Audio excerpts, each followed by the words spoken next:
शाहजहाँ और मुमताज़ महल के प्रेम के किस्से बच्चे बच्चे की ज़ुबान पर रहते हैं। वही इन दोनों की छठी संतान और तीसरा बेटा था औरंगज़ेब, जिसे एक क्रूर मुग़ल शासक के नाम से भी जाना जाता है। औरंगज़ेब की बेटी जैबुनिसा को पिता की मर्ज़ी के खिलाफ मोहब्बत करना भारी पड़ा और आखिरकार दिल्ली के सलीमगढ़ किले में 20 साल तक कैद रहने के बाद उसने यहीं दम तोड़ दिया। इतिहासकारों के मुताबिक 2 दशक तक वह किले में कैद रही और शेर व शायरी से दिल बहलाती रही। सन 1707 को उसने यातनाओं के चलते दम तोड़ दिया, लेकिन मरने से पहले ही कृष्ण भक्त के नाम से जानी जाने लगी। इतिहासकारों का कहना है कि जैबुनिसा ने किसी कार्यक्रम के दौरान बुंदेला महाराजा छत्रसाल को देखा तो वह उसको अपना दिल दे बैठी। यह बात औरंगज़ेब को नागवारा हुई, क्योंकि महाराजा छत्रसाल को वह अपना दुश्मन मानता था। औरंगज़ेब ने फटकार लगाकर जैबुनिसा को चुप करा दिया। राजा छत्रसाल मस्तानी के पिता थे। महाराजा छत्रसाल को पसंद करने के बाद जैबुनिसा का दिल मराठा छत्रपति शिवाजी पर आया।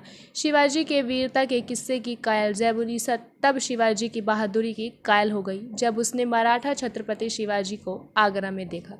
जैबुनिसा ने अपने मोहब्बत का अर्जी शिवाजी महाराज तक भिजवाई, लेकिन शिवाजी ने उनके प्रस्ताव को मना कर दिया। 2 बार प्यार में शिकस्त पाई जैबुनिसा शायरी करने लगी। इसके साथ ही अब वे शायरों और महफिलों में शिरकत करने लगी। इन्हीं में से किसी महफिल में जैबुनिसा की मुलाकात शायर अकील खां रज़ी से हुई और वो मुलाकात इश्क में बदल गई। अब लोग इन दोनों के मोहब्बत की बातें भी करने लगे। अकील खां रज़ी से अपनी बेटी की इस मोहब्बत को औरंगज़ेब बर्दाश्त नहीं कर पाया।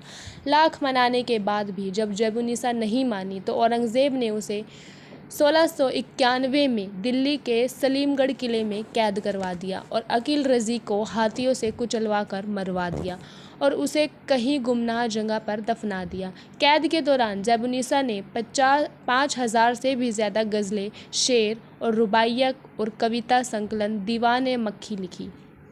औरंगज़ेब की हिंदुओं के लिए नफ़रत को देखते हुए जैबुनिसा ने कैद के दौरान विद्रोह करते हुए कृष्ण को अपना लिया और कृष्ण भक्ति में रम गई। मुग़ल समाज में जैबुनिसा का स्थान वही है जो मीराबाई का था। जैबुनिसा की शख्सियत का अंदाज़ा इस बात से भी लगाया जा सकता है कि मुग़ल ख़ानदान में उसके आखिरी शासक बहादुर शाह जफ़र के अलावा जैबुनिसा की शायरी को ही दुनिया सराहती है। मिर्ज़ा गालिब के पहले वह अकेली शायरा थी। उनकी रुबाइयों, गज़लों और शेरों के अनुवाद अंग्रेज़ी, फ़्रेंच, अरबी सहित कई देशों भाषाओं में हुए हैं। सलीगढ़ किले को 1526 में शेर शाह सूरी के बेटे इस्लाम शाह सूरी द्वारा बनवाया गया था। सलीम शाह की मौत के बाद इस किले में कई मुग़ल शासकों द्वारा कब्ज़ा किया गया था, जिनमें हुमायूं, जहांगीर और औरंगज़ेब मुख्य थे। इतिहासकारों के मुताबिक औरंगज़ेब ने अपनी बेटी को यहाँ आजीवन कैद रखा था। 20 साल तक कैद में रहने के बाद जैबुनिसा ने यही दम तोड़ दिया।